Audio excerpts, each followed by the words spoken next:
Binge the full week of The Ray Taylor Show ad-free over at patreon.com/inspired disorder. What you manifest in your mind, you can bring to reality. Lego Masters Season 1 on Hulu. I was going to be reviewing and talking about both Season 1 and Season 2, but I didn't realize that there's only 6 episodes or 5 episodes out of Season 2. So, I'll do another review of that season. Not that there's a huge difference necessarily. They definitely upgraded a few things, which I guess I'll just talk about that. But Lego Masters, reality TV show competition, art competition, which is like a very specific genre of reality TV that I'm a sucker for. I really enjoy it. I will get emotional watching these shows where creative people are forced to do different varieties of projects that push and challenge them to work in ways that they never had worked before, and it challenges them to do new things that they've never done before. And it's really, as like an artist, it actually reminds me a lot of like high school art class, where, art class was your teacher introducing you to different art forms and different artists and things like that. And your job, your projects were doing something creatively in these different art forms. And in the same way, Lego is an art medium. It is, you can do 2D, you can do 3D animation. I mean, Lego as an IP is from the toy, having a variety of toys where you can build and create anything, an endless possibility of what your imagine can create with the toy itself. The different versions of the toy, the Connects version that are more high tech, more connections. There's robotics involved. So you can do quite a bit with just the toy. But then the fact that it's been adapted into movies, it's been adapted into video games, and reality TV shows, amusement parks, like it's highly adaptable in so many ways. Very interesting, just on itself. I loved Lego growing up. I didn't really get the kits where it's like you get a scene from like this movie and you put everything together, or you get like the Death Star. I would get like some of the smaller kits now and then, but generally I had a bucket of Legos. It's just a variety of stuff. Some of them just your generic blocks, and then some of them are, the specialty blocks from whatever, birthday present your grandma got you 3 years ago.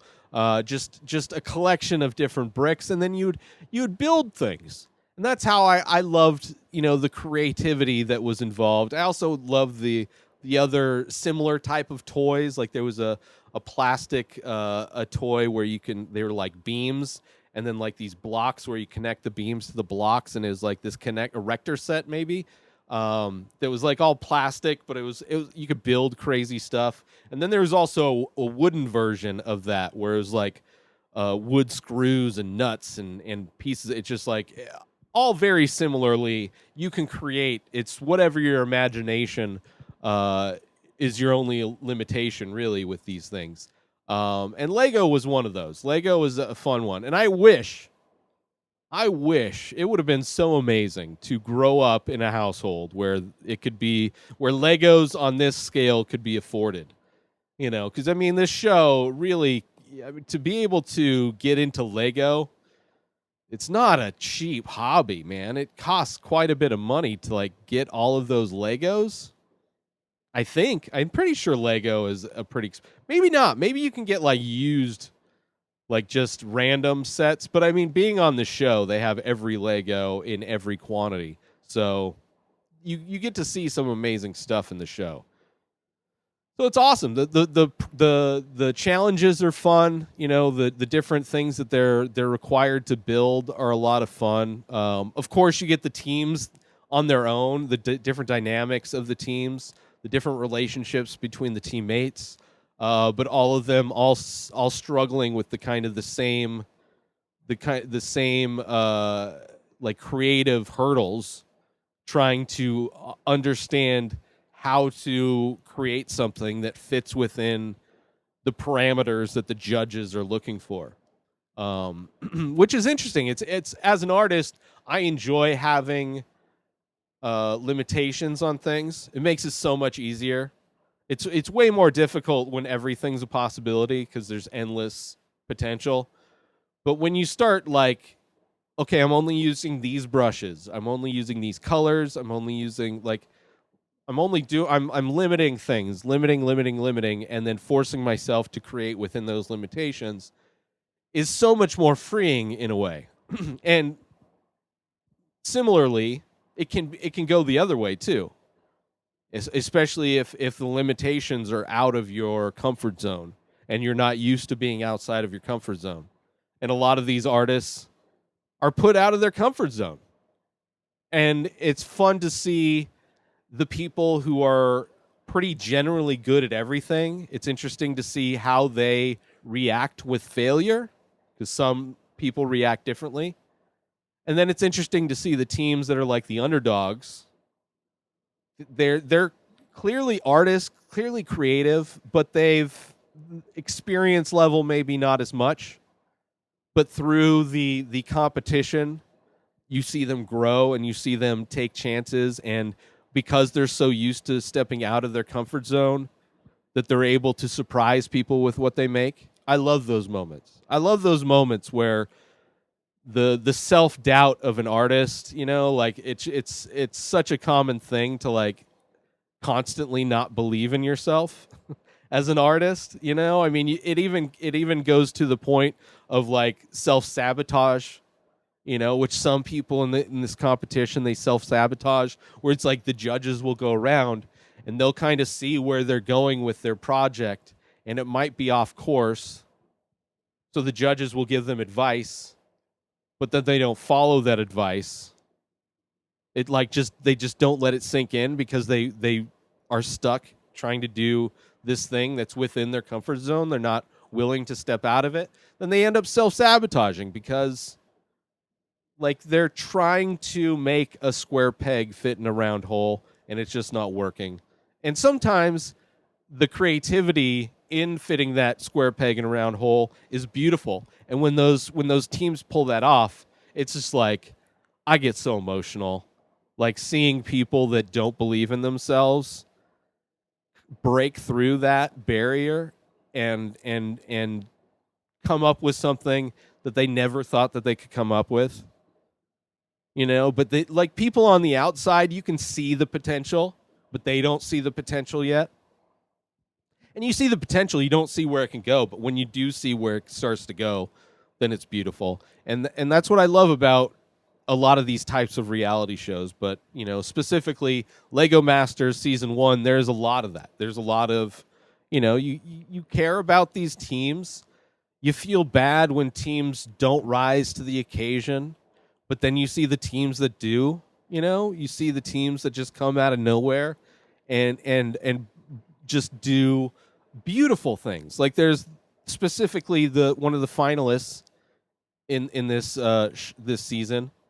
They are a dude with a long beard and a mohawk with little flowers in it. They're butting heads at the beginning, and it's a woman, and they met through the Lego community. So they're not very close. Some people are brothers. It's father and sons, best friends. Like other teams had different relationships that were much more strong. And this one, it seemed like this was a thing where they were working together for the first time. And it's tough for artists to collaborate. Art is generally not something that's done in a group or with teammates. It's a very secluded thing. Unless you're making music, most art is done in a solitary kind of a way. So working with other people is not the best, not necessarily the most popular skill set of an artist to have. So they had a little bit of problems at the beginning of this season. But when you see them start to believe in themselves. They're there to support each other. To keep emotions high, to stay confident, and to stay on track. But also they're able to work together and really understand how to attack these challenges in the right way. And it's beautiful, and it's great to see how far they went in the competition. And that it's one of those teams where it's like I see so much of myself in them. I see bits of pieces of myself in all of them. Because as so when you create something, when you put yourself out there in that way, in whatever form it is, there's a vulnerability that comes with that, and imagination and different things. But that was a team that I really enjoyed. But yeah, all the teams were really fun. It's really fun. The challenges were really great. They did a bridge challenge, which on its face sounds boring, but they all had to make bridges across a standard distance and height, and then the engineering was on them, and they were going to do a weight test to see how much these bridges could hold. And it was like multiple teams went up to 1,000 pounds with a Lego bridge, just crazy. And one of them looked gorgeous. It was like aesthetically the best looking bridge, but also happened to be built in a structurally sound way as well. But that challenge was crazy. A lot of the storytelling was great, because it in so much, like, especially that the Lego movies, right? We live in a world where there's multiple Lego movies, but the Lego movie was like mind-blowing.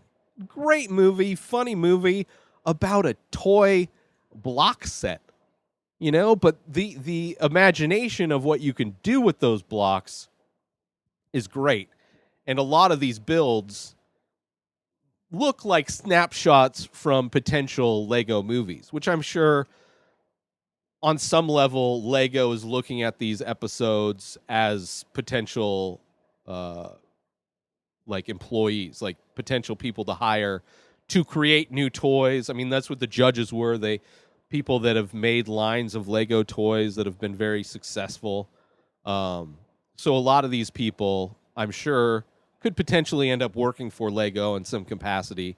And a lot of these scenes are like snapshots from potential Lego movies that were really fun. And even Lord and Miller show up. And during like a competition where they had to build based on a genre of film, Lord and Miller came in. They're like, oh, we mash up genres. So we're going to mash up. You got Western. Now it's a Western and fantasy. And they're like, oh, you got drama. Now you have drama and romance. And then like whatever. And, that was more specifically about storytelling. But there's so many other builds where it's like the struggle for some of the teams to understand the story that's going on, where they're just trying to, some teams were illustrating a story, others were telling a story. And that difference was a dividing line in the success of some of the teams, whether they, what they did. And, eventually some click. I mean, with genres, there was one team that got romance, and it was these two kids that are clearly, very, very inexperienced, let's say, in the relationship romance. I mean, they're both young dudes, but, one of them's like a bro gym dude, and then the other one's a, all dressed up, nerdy kind of guy. He's a teacher. But they were great. But clearly, given the genre of romance, they were lost, completely lost. Like, they turned to like fantasy, adding dragons, and then they got thriller, which, just if they had known about romantic thrillers, the genre of films, then that could have been an interesting build. But it was clear that they just lost in translation, which another team had a very similar thing in that very same challenge, where it was the genre was kind of lost in translation. But so good. Like, there's ones where they had to build a thing to be destroyed. That's really fun. There's ones where they're doing like different building scapes, which are really fun, and then they come in and twist things up. But yeah, all the challenges are a lot of fun. The teams are a lot of fun. The competition's fun. Will Arnett is an amazing host, obviously. The judges are great. Multiple times the judges got emotional having to let people go because similar to the show Making It, which is a crafting competition show, a lot of heart in that one too. A lot of camaraderie. The teams, like you can see that the teams really are rooting for each other to win, and they hate seeing people go. I love it. I love it. I'm excited to finish season 2. I wish I could have just binged. Like I was so happy when I got to the end of season 1 and saw that there was a season 2. I instantly started playing it, and not till I hit whatever episode 5 or 6, whatever the last episode is, and finding out that I have to wait like months. Like they're not even getting released weekly. At least it didn't seem like it. I don't know. I enjoy the show, so if you have Hulu, I recommend checking it out. Lego Masters. It's a lot of fun. Get yourself some amazing coffee over at stationhousecoffee.com and follow Station House Coffee on Instagram. That's your place for small batch, single origin, premium coffee brewed in Thetford Center, Vermont, shipped directly to you. Go now to stationhousecoffee.com and order yourself some amazing coffee. And don't forget to follow Station House Coffee. New episodes of The Ray Taylor Show come out every single day. Subscribe on IGTV, YouTube, and everywhere else podcasts are found. Binge the full week ad-free over at patreon.com/inspireddisorder. Buy Ray Taylor Show merch over at inspireddisorder.com and follow the show on Instagram at Ray Taylor Show. Have a wonderful day, everybody. Peace out!